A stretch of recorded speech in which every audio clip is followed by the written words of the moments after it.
Assalamualaikum warahmatullahi wabarakatuh. Materi kita pada video kali ini adalah mengenai ASEAN. Sebelum kita lanjut, kita intro terlebih dahulu.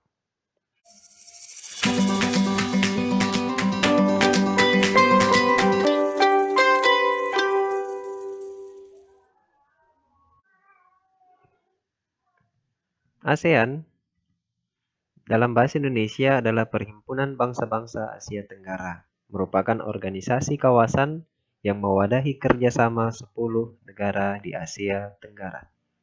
ASEAN pertama kali dibentuk pada tanggal 8 Agustus 1967 di Bangkok, Thailand, oleh 5 negara pendiri yaitu Indonesia, Malaysia, Filipina, Singapura, dan Thailand melalui penandatanganan Deklarasi Bangkok. Penandatanganan ini dilakukan oleh 5 Menteri Luar Negeri negara tersebut. Yang mewakili Filipina ada Narciso Ramos, kemudian Adam Malik mewakili Indonesia, Tanat Koman mewakili Thailand, Tun Abdul Razak mewakili Malaysia, dan S. Rajaratnam mewakili Singapura. Anggota-anggota negara ASEAN sendiri yang awalnya pada saat dibentuk hanya 5 negara saja, lambat laun hingga hari ini anggotanya menjadi 10 negara yang ada di kawasan Asia Tenggara. Indonesia, Malaysia, Singapura, Thailand, dan Filipina merupakan negara pendiri. Itu bergabung pada tanggal 8 Agustus tahun 1967. Selanjutnya, pada tanggal 8 Januari tahun 1984, Brunei Darussalam ikut bergabung menjadi anggota ASEAN. Menyusul kemudian Vietnam ikut bergabung pada tanggal 28 Juli tahun 1995. 2 tahun berselang, bergabunglah Laos dan Myanmar, yaitu pada tanggal 23 Juli tahun 1997. Dan terakhir adalah negara Kamboja, yang bergabung pada tanggal 30 April tahun 1999. Di sini banyak pertanyaan yang muncul. Ada satu negara di kawasan Asia Tenggara yang sampai hari ini belum masuk menjadi anggota ASEAN. Benar sekali, negara tersebut adalah Timor Leste, negara yang merupakan negara pecahan dari Indonesia ataupun negara yang memisahkan diri dari Indonesia. Sebenarnya Timor Leste sudah lama mengajukan dirinya untuk bisa bergabung ke negara ASEAN, yaitu sejak tahun 2011. Akan tetapi, ada negara di antara 10 negara ASEAN yang sampai saat ini belum menyetujui bergabungnya Timor Leste, sehingga menyebabkan negara ini belum bisa untuk bergabung menjadi negara anggota ASEAN, dan statusnya di ASEAN adalah sebagai peninjau. Secara garis besar, pokok bahasan kita mengenai ASEAN ada 3, yaitu mengenai sosial budaya, kemudian ekonomi, dan yang terakhir adalah masalah politik. Pembahasan kita kali ini kita akan mengenal lebih jauh mengenai sosial budaya dari negara-negara anggota ASEAN. Yang pertama ada Brunei Darussalam. Budaya Brunei banyak dipengaruhi oleh ajaran Islam. Tentu saja karena agama mayoritas di Brunei Darussalam adalah agama Islam. Kemudian mayoritas penduduknya adalah orang Melayu. Kata Brunei berasal dari kata Nah Baru yang diucapkan oleh Awang Alak-Betatar, penemu negara ini. Kata Darussalam berarti tempat yang damai atau rumah yang selamat. Brunei Darussalam bergabung pada tanggal 7 Januari tahun 1984, bergabung sebagai anggota ASEAN. Dalam percakapan, menunjuk dengan jari telunjuk dianggap kasar di negara ini. Secara tradisional, orang Brunei tidak berjabat tangan dengan lawan jenis, laki-laki dengan perempuan, begitu pula sebaliknya.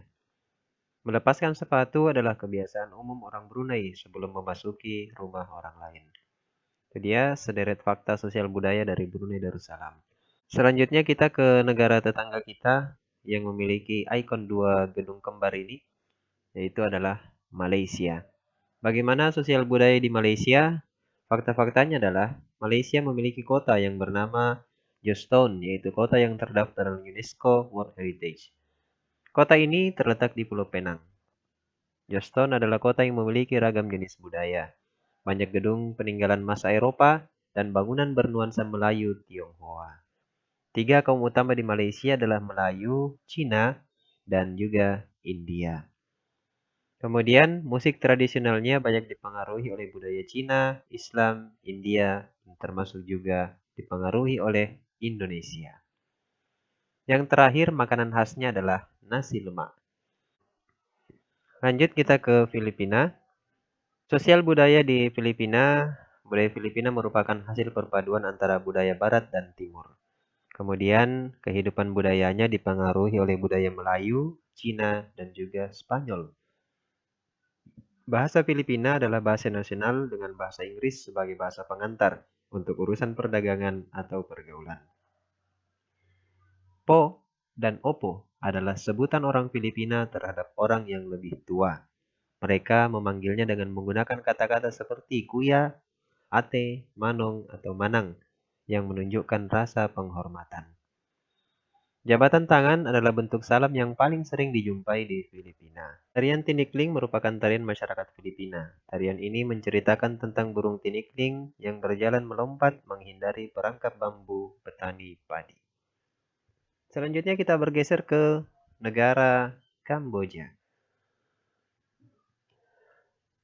Negara ini memiliki banyak candi yang terbuat dari batu. Kemudian dewa-dewa dari agama Hindu dan Buddha terukir pada tembok. Relief tarian banyak ditemukan di bangunan-bangunan keagamaan di Kamboja. Orang Khmer mengenakan syal kotak-kotak yang disebut krama. Pria dan wanita Khmer mengenakan bandul Buddha pada kalungnya. Tujuannya adalah untuk menjaga dari roh jahat dan membawa keberuntungan. Makanan terkenal Kamboja adalah cha yang berarti tumisan. Kita berlanjut ke negara seribu pagoda, yaitu Myanmar.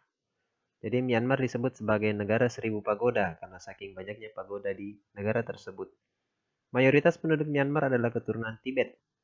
Bahasa yang digunakan adalah bahasa Birma.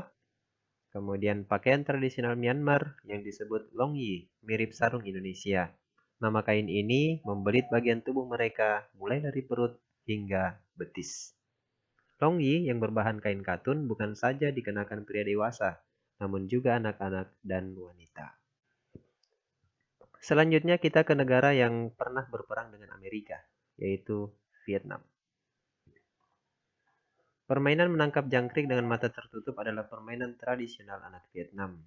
Anak yang berada di tengah lingkaran, matanya ditutup kain, menangkap salah satu teman dan menebak namanya. Kalau di negara kita, permainan anak-anak ini seperti kucing-kucingan. Kemudian, Vietnam terkenal dengan baju khasnya yang disebut Ao Dai. Topi caping pun banyak ditemukan di Vietnam. Topi caping itu topi yang biasa di sini digunakan oleh petani. Orang Vietnam gemar duduk di dingklik, yaitu kursi yang sangat pendek. Bukan hanya untuk makan, bahkan untuk mengobrol pun mereka senang duduk di atas dingklik. Mayoritas orang Vietnam memiliki nama keluarga Nguyen. Hal ini disebabkan karena dinasti Nguyen berkuasa mulai tahun 1803 sampai dengan 1945 dan merupakan dinasti terakhir di Vietnam. Maka jangan heran jika kita menonton pertandingan sepak bola antara Indonesia melawan Vietnam, kita hanya akan melawan satu nama pemain yaitu Nguyen. Selanjutnya kita bergeser ke Laos atau biasa disebut Lao. Nama Laos berhubungan dengan penemunya yaitu Ai Lao. Orang Laos terkenal kesabaran dan kesederhanaannya. Kemudian tahun baru Laos disebut Bun Pi Mai. Semua penduduk membersihkan rumah, mengenakan pakaian baru, dan mencuci patung-patung Buddha. Makanan utama bangsa Laos adalah nasi atau beras ketan yang dimakan dengan tangan langsung. Orang Laos menyebut dirinya Luk Hau Niau, yang artinya anak turun nasi ketan. Upacara sakral pemberian sedekah atau dikenal dengan Saibat merupakan upacara di Laos. Para biksu membawa bakul kecil, mengitari sebagian kecil kota untuk menerima sedekah dari penduduk setempat yang mayoritas beragama Buddha. Kita melangkah ke negara tetangga kita yang berbatasan dengan Pulau Batam, yaitu Singapura. Fakta sosial budaya Singapura adalah Singapura memiliki lambang negara yaitu Merlion. Merlion adalah patung berkepala singa dan berbadan ikan. Menurut mitos, Singapura dahulunya adalah kampung ikan. Kampung ini bernama Temasek yang berasal dari bahasa Jawa yang artinya lautan. Singapura berasal dari kata Sangsekerta yang berarti kota singa. Penduduk Singapura berasal dari Cina, Melayu, India, dan Eropa. Singapura memiliki 4 bahasa resmi, yaitu Melayu, Mandarin, Inggris, dan juga Tamil. Masyarakat Singapura memiliki budaya jalan kaki. Sekitar 80% masyarakatnya memilih untuk berjalan kaki kemana-mana. Kepiting cabai adalah makanan yang sangat digemari masyarakat Singapura. Lalu kita ke Thailand. Thailand adalah satu-satunya negara di ASEAN yang tidak pernah dijajah bangsa Eropa. Thailand dalam bahasa Thai adalah Pratet Thai yang artinya tanah kebebasan. Di Thailand, kepala adalah bagian tubuh yang paling dihormati. Tidak ada orang yang akan berani menyentuh kepala, bahkan kepala anak-anak. Sebaliknya, bagian kaki dianggap bagian yang paling hina karena dipakai sebagai alat untuk menapak di tanah. Oleh sebab itu, kaki tidak boleh dihadapkan ke patung suci atau orang lain. Indonesia dan Thailand memiliki tradisi minum teh. Di Thailand, teh disajikan dengan susu dan rempah-rempah. Teh tersebut dinamakan Thai Iced Tea dan disajikan dingin. Itulah sekilas fakta sosial budaya negara-negara tetangga kita, negara-negara serumpun kita, negara-negara anggota ASEAN. Adapun mengenai ekonomi dan politik, baik itu hubungan ekonomi dan semacamnya, ekspor impor dan lain-lain akan kita bahas di video selanjutnya. Terima kasih, selamat belajar, selamat mempersiapkan diri untuk menjadi generasi penerus bangsa yang terbaik. Wassalamualaikum warahmatullahi wabarakatuh.